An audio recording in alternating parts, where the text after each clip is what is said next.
64వ Jio film fair awards వేడుక ప్రస్తుతం HITEX Novotel హోటల్లో వైభవంగా జరిగింది. సౌత్ లో తెలుగుకి గాను సరైనోడు సినిమాలో నటించిన అల్లు అర్జున్ ఉత్తమ నటుడిగా ఈ అవార్డ్ ని సొంతం చేసుకున్నాడు. స్టైలిష్ స్టార్ అల్లు అర్జున్ ఈ అవార్డ్ ని ప్రకాష్ రాజ్ చేతుల మీదుగా తీసుకున్నారు. అనంతరం ఆడియన్స్ ని ఉద్దేశించి మాట్లాడారు.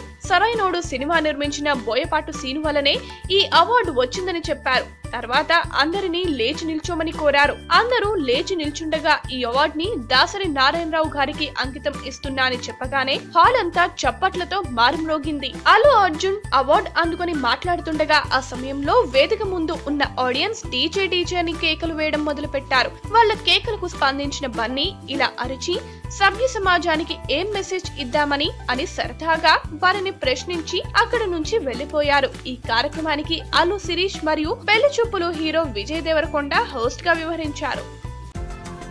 ఈ వీడియో గనుక మీకు నచ్చినట్టయితే లైక్ చేయండి, షేర్ చేయండి, సబ్స్క్రైబ్ చేసుకోండి.